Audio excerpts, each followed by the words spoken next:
पुनर्जागरण सर्वप्रथम इटली में क्यों प्रारंभ हुआ? इसके कुछ प्रमुख कारण थे। वे इस प्रकार से थे। 1453 ईस्वी में कुस्तुनतुनिया पर तुर्कों का अधिकार हो गया था। तो इसी कारण यहाँ बसे यूनानी विद्वान, साहित्यकार और व्यापारी अपने समृद्ध एवं विस्तृत ज्ञान के भंडार के साथ इटली पहुँचने लगे थे। इटली प्राचीन रोमन साम्राज्य की जन्मस्थली होने से वहाँ रोमन सभ्यता के अवशेष विद्यमान थे जो प्राचीन गौरव की याद दिला रहे थे। इटली में दी जाने वाली शिक्षा में धर्म के स्थान पर व्यापार में सहायक भौगोलिक ज्ञान को महत्व दिया जाने लगा था। इटली में यूरोप के अन्य देशों की तुलना में सामंतवाद नहीं पनपा था। यहाँ स्वतंत्र उदारवादी विचारधारा पनप रही थी। इटली की भौगोलिक स्थिति ने उसे व्यापारिक दृष्टि से समृद्ध देश बना दिया था।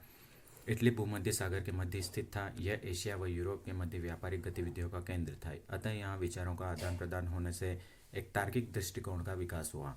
इटली के व्यापारी ने उसे एक समृद्ध व धनी देश बना दिया।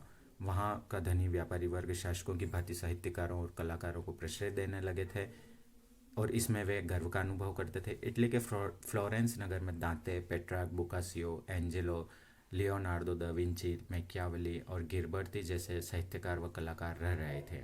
इस व्यापारी संग्रह को ही जीवन सुखमय बनाने का आधार समझा जाने लगा था। वह इस व्यापारिक वर्ग ने धर्म से विमुख होकर विलासितापूर्ण जीवन जीने की ओर लोगों का ध्यान आकृष्ट किया। इटली में व्यापार केंद्रित नगर होने से मध्यम वर्ग का उदय हुआ, जिसने मध्यकालीन अंधविश्वासों, मान्यताओं और परंपराओं को दरकिनार कर राजनीतिक, सामाजिक व आर्थिक अधिकारों की मांग प्राप्ति में अग्रणी भूमिका निभाई। पुनर्जागरण की कुछ विशेषताएं हैं, जैसे पुनर्जागरण के कारण प्रादेशिक भाषाएं एवं लौकिक साहित्य के निर्माण को प्रमुखता से वरीयता दी जाने लगी।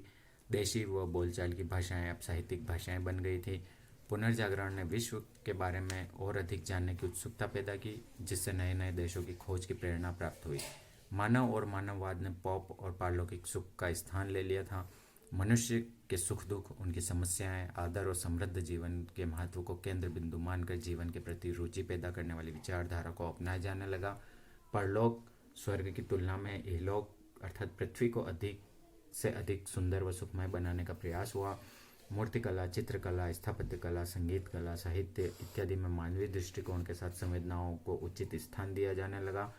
अब साहित्यिक व स्थापत्य कृतियों, चर्च तथा पौप के आदेशों को ध्यान में रखकर नहीं, बल्कि मानव के सुख दुख को बीच में रखकर ही की जाने लगा था। पुनर्जागरण ने मजहबी परंपराओं को तोड़कर स्वतंत्र तार्किक चिंतन व बौद्धिक विकास को बढ़ावा दिया। अब वाद विवाद व तर्क ने प्रत्येक कार्य कारण के संबंधों में सत्यता की कसौटी पर परखना शुरू कर दिया था। वैज्ञानिक अन्वेषण व प्रयोगों को शिक्षा में महत्व दिया जाने लगा तथा नए नए नगरों का विकास तथा बसना शुरू हुआ।